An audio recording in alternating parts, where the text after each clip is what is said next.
Is NBN the answer for business? Is what we're learning about today on the eCentral Business Show. I'm John Naylor and I'm joined by Cassandra Woodforth from ECN Communications. Cassandra, welcome on the show. Thanks for having me. Yeah, now NBN Cloud Computing, it's a dry subject, Cassie. It's how do we make it interesting and actually understandable? Is that something we can do today? Of course it is. Yes, we can definitely touch on it. Yeah, okay. So is NBN the answer? Let's just kick straight in and answer that thing. Is NBN the answer to, what business needs? When it comes to businesses, it depends. You've got to do your research. You've got to know what your needs are.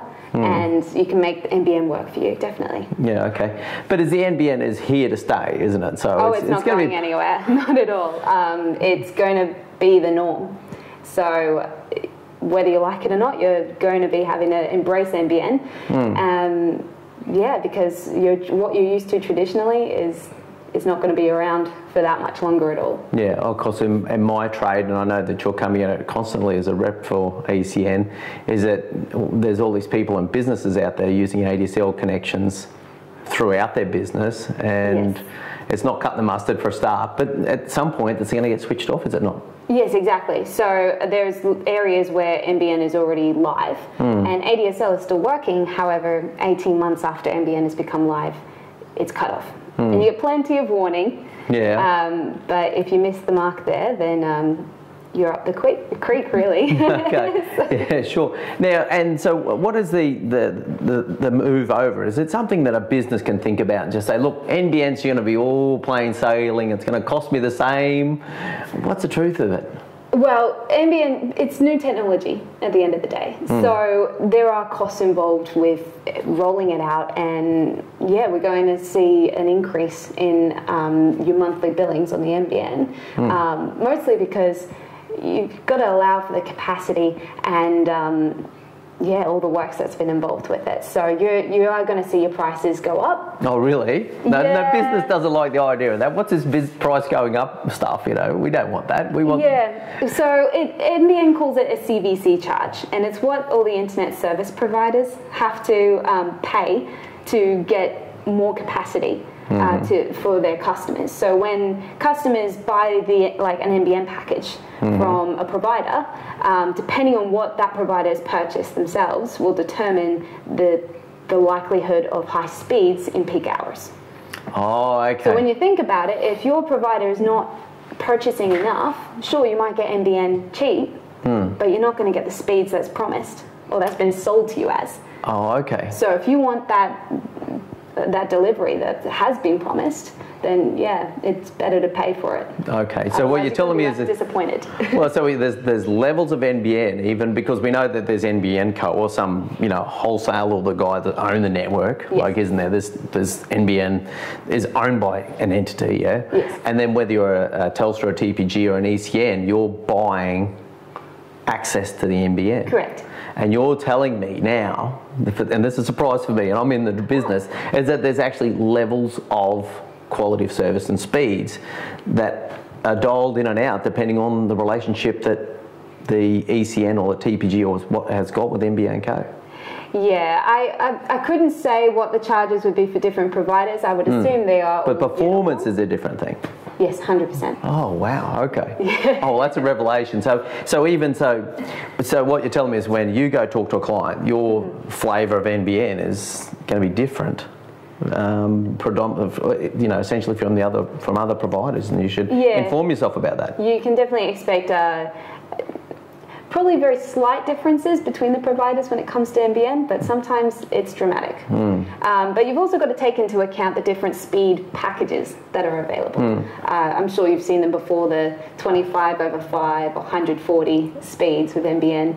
Oh yeah, now let's dumb that down. See, look, you're just quoting numbers. I know, it's a surprise. But no, so 25/25, let's just spend a bit of time on that. What does that mean? So when you have a number / a number and with internet speeds, that's your download over your upload speeds.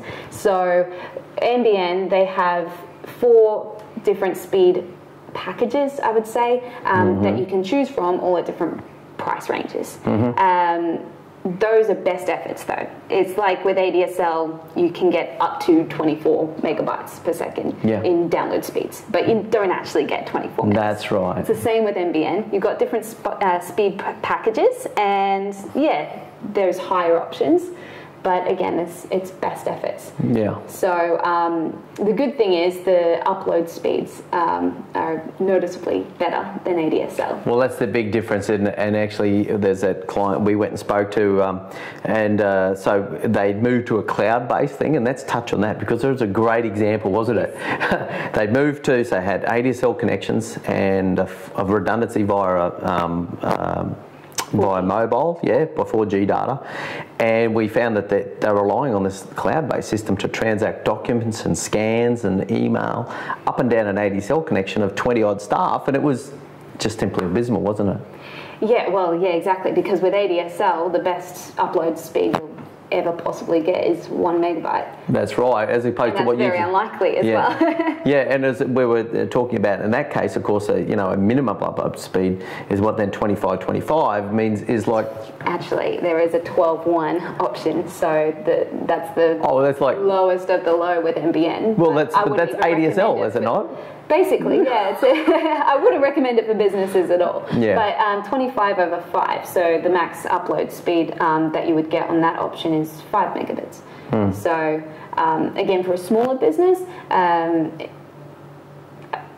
it would do the job if, say, you have just one office. But for that business we were talking about, where they're constantly uploading and downloading big files, the capacity needs to be higher.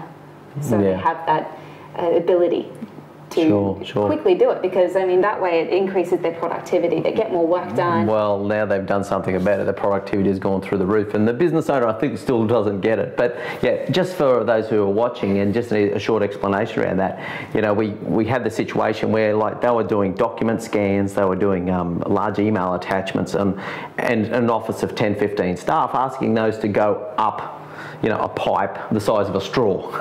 And so that was the 1.5 ADSL upload. As opposed to that, where we talk about 25, where the data coming down and going out is through a larger pipe, so you can actually get stuff done. So that was a really important thing. So now they've made the move. They're getting in a massive there's staff happiness, and their productivity is shot through the roof, because actually they weren't holding on for the internet, and that's, I think, an imperative around business these days as well, isn't it? Like, we don't need, any sort of cloud-based or any sort of online thing, we don't have to wait for the internet. No, well, that's the whole point in doing all the upgrades, right? Yeah. We're going forward when it comes to technology. We want to be making the most of it. But yeah, so that's the perfect power of upgrading your internet to something that suits your needs and getting an immediate return from it. It hasn't only been like a month or so. Yeah, immediate return. Yeah, that's right. So, and that sort of thing. So that's a thing that's happened in time, and in IT, usually it was the power of the computer on site that was driving the performance and the productivity of the people. So it was that computer got upgraded, but now it's actually the speed of the internet. Is so very imperative to the performance of the business as they move to cloud. Yeah, well, with that computer, like the server that you're talking about, right? That's also another thing that is moving to the cloud, because that's moving off-site into a data center where it's very secure. So you still have access to it, but you need to go through the cloud to get to your data. But it also saves you money on the costs of running that and maintaining that within your office, because you've already got a service elsewhere. Yeah. With ECN. Okay, of course. But anyway, so look, in terms of things, there's, moving to the cloud is the other thing probably is valuable for us to touch on right now. As we're seeing a lot of business sort of saying, well, what does the cloud mean for me? I mean, let's give an example of that, I guess. With the cloud? Yeah. So I would say the simplest example of being in the cloud is most businesses have a CRM of some sort. Yeah, so customer database, yeah. Yes, sorry.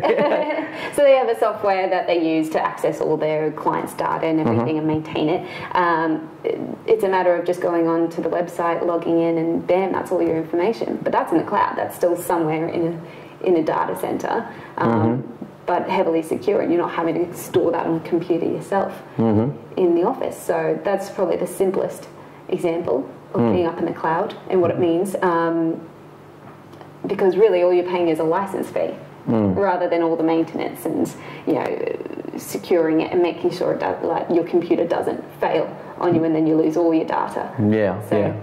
So you're able to take an in-house application, move it away from like a point of failure, which is inside your four walls if the power goes out or the system. Also, with our cloud computing, a lot of those databases, a lot of that really valuable data is stitched up and locked up inside the four walls of the business, you know, where cloud enables them to put it and make it more accessible to all staff on the road, Well, yeah, exactly. Essentially, well, with our database, I can log into it anywhere in the world. If I want to just quickly make a note somewhere or set an activity to call someone or make sure that I follow through with something, even if I'm on holiday, I can still make it happen. It's just a matter of being connected, logging in, doing it. Yeah, tremendous. Whereas you're not stuck at a desk anymore. Like it used to be. Cool. So, well, there's a couple of valuable things. We probably don't go into too much detail, otherwise we probably will lose people that have a brain explosion or something. But anyway, so look, NBN's there. I think there's a takeaway from this is NBN is an absolute for business, is it not? To be considering and be prepared, I guess, for a bit of a price associated with the move. I mean, there's going to be different price options, but again, I think if there's businesses that are still on ADSL, it's time for a reality check. It's not going to be doing what they need it to be doing, and to keep up with your industry, with all the trends that are going on, you need to be giving yourself a consistent, stable internet connection that allows your whole business to transition smoothly into the cloud. So you can make the most of technology that's changing. Now the other takeaway from today, I guess, is if you've still got applications and software that runs inside the four walls of your business on infrastructure, computers, dumb it down. So computers that are running inside your business with your application software. If you're not making moves towards data center based or cloud based residency, so moving that application and those servers out into the cloud, into a secure space, then that's probably not the best move for your business. Well, I mean, what if somebody comes in and takes your computer? And then what will you do? Sure. Definitely. Okay, cool. Some very valuable things there today, and I appreciate you coming in and speaking to us on the subject. NBN, as much as we can dumb it down, it's an absolute, and we should probably set aside the negatives that are associated with it in the media and focus on the fact is that what it can actually deliver for business. How you can make it work for yourself, for sure. Tremendous. Okay, Cassandra. Now, how does someone get hold of you or get hold of ECN Communications, have a conversation about NBN and data centers and that sort of thing? How do they do that? Check out our website, ecn.net.au. All our contact details are there. Our product offerings are there as well. You can get through and ask for me. But I've got a massive team behind me that are very, very capable and very professional that can also help you out. Okay, tremendous. Okay, Cassandra, thank you very much for coming on the show. That's another episode done for the eCentral Business Show. We look forward to speaking to you next time. Thank you very much for watching another episode of the eCentral Business Show. What we're looking to do across the eCentral Business Show is bring to you the very best content from great people with really informative knowledge to share. It's something that you can listen to in the car. Don't watch it, obviously, when you're doing that, but we're looking to really bring value to you across LinkedIn, YouTube, podcastable content, so it's really great and informative business knowledge. So please tune in as much as you can. Now, the great ways to follow us, you can register on the database, make contact with us, and we'll put your email in. We're going to tell you each month what great videos will come out and just give you a curated version through the eCentral magazine, where we're going to send you the most popular videos for the month. The other thing we can do is obviously invite you to connect with us on LinkedIn, linked up with myself, John Naylor. And the other thing, of course, is look up John Naylor on YouTube and subscribe to our channel there.